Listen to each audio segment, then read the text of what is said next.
Kata Nabi, kalau sholatnya ingin sempurna dimulai dari wudhu. Yang pokok dalam wudhu itu ada 4, sisanya sunnah. Awas, kalau yang 4 ini tidak sempurna maka batal wudhunya. 1, faghsilu wujuhakum, basuh wajahnya. Kalau disebutkan wajah dalam bab wudhu, itu tidak ada yang lain kecuali bagian tampak muka, gitu ya.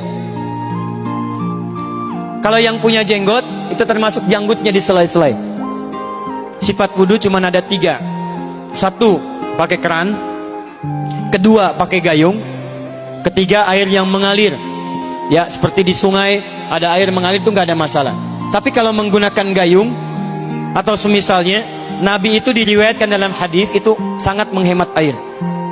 Bahkan pernah beliau kemudian berwudu, kalau kita kemudian hitung, itu hanya sejumlah Pak, seaqua gelas Pak, cukup. Atau yang kedua, menggunakan keran ya. Kalau sekarang kita ada keran, contoh ini kerannya. Ya. Kerannya agak tinggi sedikit. Dan kita sesuaikan. Ambil airnya. Misal contoh, ghosala. Ghosala itu bukan ditumpahkan, ambil air, tumpahkan di tempat yang akan dibasuh gini. Yang telunjuk itu kemudian menghapus atau menghilangkan kotoran di sela-sela mata, contoh. Yang jempol menghilangkan kotoran di sela-sela telinga bagian belakang di sini. Ya.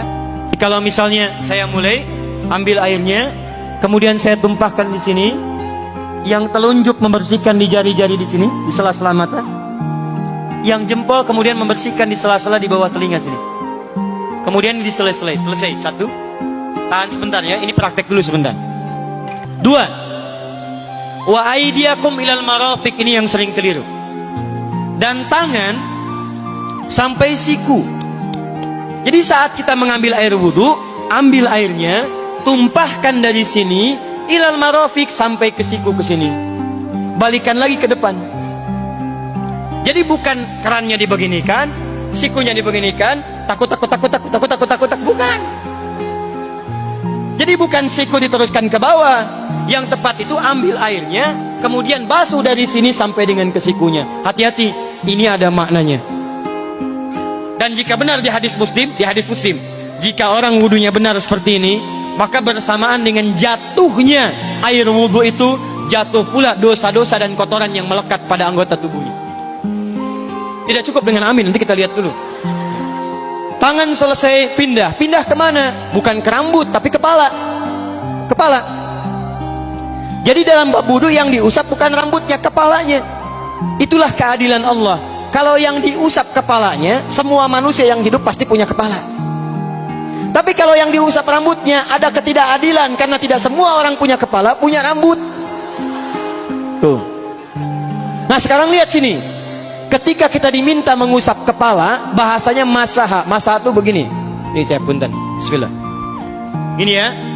Ambil airnya, tumpahkan, baru kemudian diusapkan ke kepalanya. Paham ya? Kalau yang ghosala, ambil, tumpahkan di tempat yang akan dibasuh. Tapi kalau masaha, hati-hati. Ambil airnya, tumpahkan, baru diusap. Jadi bukan diambil air, tumpahkan di kepala begini. Yang dibasuh kepalanya bukan rambutnya. Jadi kalau ada laki-laki sudah dandan, sisiran, rapi, tiba-tiba keran dibuka, yang diusap cuma rambutnya, ulak. Nah, itu batal wudunya. Tidak sah. Harus diulang.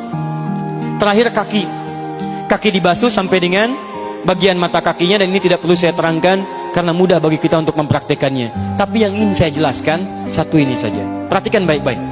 Yang 4 ini wajib wudu. Tambahannya sunnah.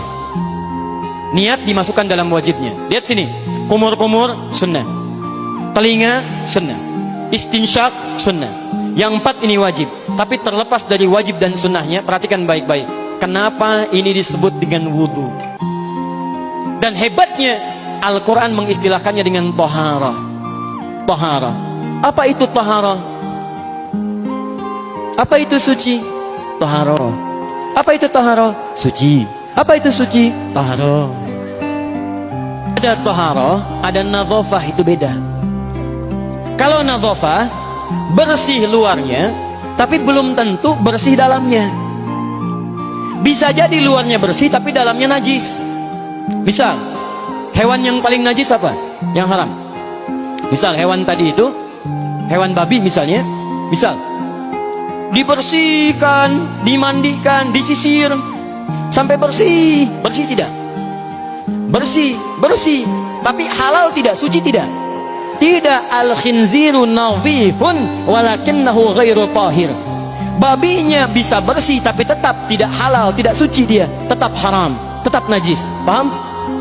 Tapi kalau bersih luarnya dan suci dalamnya, maka kalimatnya berubah dari nadhafah jadi taharah. Taharah. Orangnya disebut dengan tahir. Kalau rajin dikerjakan disebut dengan mutatahhir. Wudu dalam Quran disebut dengan taharah. Seakan-akan memberikan pesan, maaf, orang yang wudu itu bukan hanya bersih fisik luarnya saja. Jadi kalau orang wudunya bersih, bukan cuma wajahnya yang bersih. Kalau wudunya benar, bukan kotoran di tangan saja yang hilang, tapi mohon maaf, fisik dalamnya itu ikut suci. Fungsi tangannya jadi bersih, fungsi wajahnya jadi bagus, fungsi lisannya jadi bagus. Makanya kata Nabi, kalau orang benar wudunya bersamaan dengan air wudu yang menetes, maka tumpahlah kotoran-kotoran di bagian fisik-fisik tubuhnya. Jadi kalau kita benar wudunya kumur-kumur, kukumur, masukkan, misalnya masukkan, keluarkan, bersamaan dengan keluarnya air itu, maka kotoran-kotoran di lisan pun ikut keluar. Tangan dibasuh, bersamaan dengan dibasuhnya tangan, fungsi tangan yang kotor-kotor itu ikut hilang. Hadis Muslim. Makanya orang yang setelah selesai wudu dia berdoa, apa wudunya? Apa doa wudunya? Asyhadu anna ilaha wa asyhadu anna Muhammadan Allahumma minat waj'alni minal, lihat sini, minal mutatahhirin, minat tawabin. Lihat, Bapak Ibu kan baru wudu, tapi kenapa doanya selesai tobat? Allahumma ja'alni minat tawabin. Ya Allah, jadikan saya termasuk orang tobat. Kita kan baru wudu, kenapa doanya baru selesai tobat? Sedangkan tobat itu mengakui kesalahan, menyesali kesalahan, dan berjanji meninggalkan yang salah, mengganti dengan yang baik-baik. Makanya kalau orang wudunya benar itu, begitu dia kumur-kumur, dia ingat kesalahan apa yang dikerjakan oleh lisan ini. Jadi begitu kemudian ditumpahkan airnya, hilang kotorannya. Maaf, yang suka mencela wudu, selesai wudu tidak akan mencela lagi karena tobat dari celaan. Makanya kalau wudu Anda benar, coba ingat-ingat, siapa korban dari lisan Anda yang tajam itu? Apakah ibu Anda yang pernah menangis karena lisan Anda? Apakah ayah Anda yang kecewa karena kalimat-kalimat Anda? Apakah tetangga Anda yang menjauhi Anda karena kata-kata kotor Anda? Kalau tiap hari Anda wudu, tapi kemudian lisan Anda masih kotor juga, ada yang salah. Anda cuma menghabiskan air untuk menghilangkan kotoran di lisan. Itu tanda pertama. Tangan basuh. Makanya orang yang wudunya benar, tangannya tidak akan berbuat yang kotor lagi sampai ke ujung kakinya. Karena itulah ibadah ini disebut dengan wudu, seakar dengan kata dau. Kata para ulama, mereka sebagian mengatakan dau artinya cahaya, dau artinya sinar, dau artinya al-husnu, baik budi pekerti. Kalau orang benar wudunya, bertambah sinar di tangannya, sinar di wajahnya, sinar di lisannya. Apa sinar itu? Di dunia sinar-sinar amaliyah kebaikan, sifat-sifat baik, di akhirat pancaran-pancaran kemuliaan. Satud'a ummati yaumal qiyamati ghurral muhajjalin, akan dipanggil umatku di hari kiamat dengan banyak cahaya melekat di tubuhnya. Tangannya ada cahaya, matanya ada cahaya, wajahnya bercahaya, kakinya bercahaya. Cahaya apa itu? Kata Nabi, min atharil wudu, dari bekas wudunya.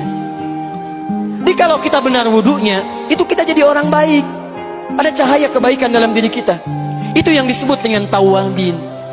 Makanya kalau bapak ibu tiap hari wudu, Allahumma ja'alni minat tawabin, tapi mulut tidak tobat, tangan tidak tobat, kaki tidak tobat, ada yang salah dengan wudunya.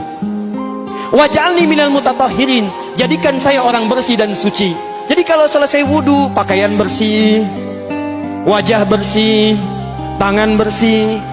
Ini pakaian bersih, pakai jas, pakai dasi, tapi tangan tidak bersih, korupsi juga, mencuri juga, menipu juga, ada yang salah dalam wudunya. Kalau kita bisa mengerjakan wudu ini dengan baik, maka naik status kita. Disebut sebagai, langsung oleh Al-Quran, disebut hamba yang dicintai oleh Allah Subhanahu wa ta'ala. Di Quran surah kedua Al-Baqarah ayat 222. Saya tutup.